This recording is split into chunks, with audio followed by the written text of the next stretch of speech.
In this video, we're going to cover the top 5 lies you've been told about buying a home in Seattle. I'm Christian Harris, the founder of the C-Town real estate team here in Seattle.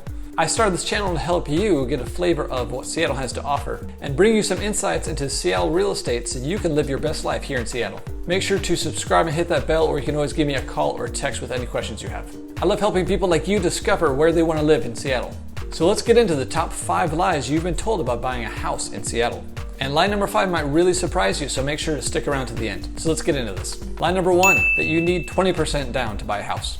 Now that's just simply not true these days. You can put 20% down, but you certainly don't have to. Unfortunately, this lie has been passed down over the years by parents and older adults where that was the reality in their time. But nowadays, there's a lot of mortgage products out there that require way less than 20%. You know, actually the average down payment is between 8 and 10%, but there's loan products out there that can get you as low as 3%.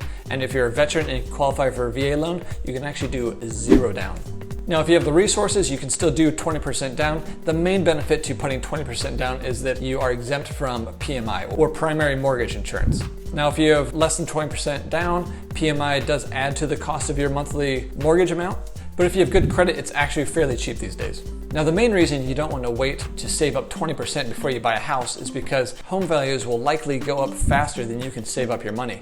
So while you're trying to save a nominal amount to not have to pay PMI, by the time you save up that money, the home values will have gone up so much you actually end up paying more on your monthly mortgage because the home value went up than you would have if you just bought and had to pay PMI. And as a bonus, don't tell anyone I told you this, actually it's public knowledge, you could Google it, is that for most loan products, if you pay less than 20% down, by the time you build 20% equity, you can actually apply to have that PMI removed from your mortgage. So it's not permanent as long as you have 20% equity or higher. So don't let the 20% down myth fool you. There are plenty of mortgage products out there that are well below 20%, all the way down to 3% or 0 if you have VA loan. Myth number 2, interest rates are too high. I've missed the boat. Now, interest rates are not likely to come down substantially anytime soon, but we've been spoiled with these ultra low interest rates of 2 to 4% over these last few years.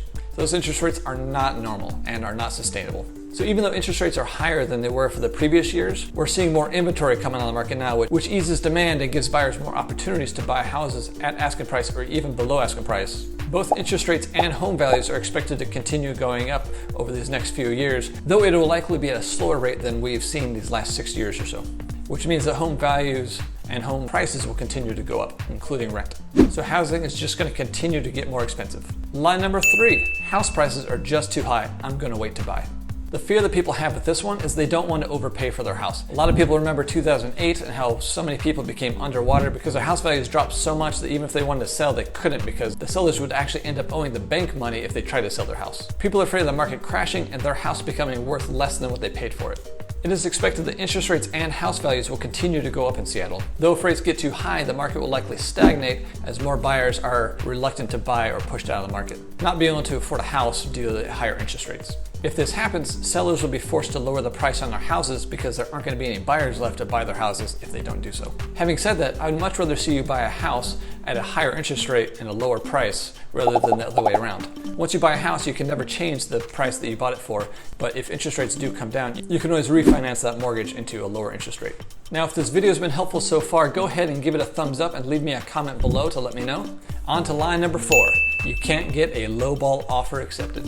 Now, maybe 6 months ago that was true, a couple of years ago that was true, but right now that's not true. As of the recording of this video in October of 2022, the market here in Seattle is definitely softening, and I'm seeing more and more houses stay on the market longer, and price reductions on listings are becoming more commonplace. So this creates more opportunity for buyers to be able to get a house at asking price or even below. And sometimes you can even get the seller to pay for some of the buyer's closing costs. Even with interest rates being higher, I'm seeing my buyer clients have a lot more opportunity, a lot more options. Not only is there more houses on the market, but they're having more opportunity as houses are staying on much longer, and they have more negotiating room.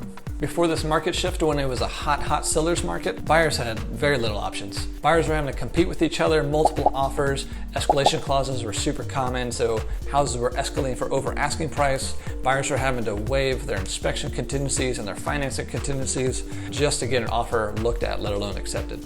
And that's simply not the case now. The market's balancing out and buyers have a little more breathing room and more opportunity. Now, number 5 might surprise you here. The lie that buying a house is always better than renting because it helps you build wealth and renting is a waste of money. Now, this isn't necessarily a lie, but it's also not always true. While there are definitely tax benefits, there are certainly times when renting makes more sense than buying.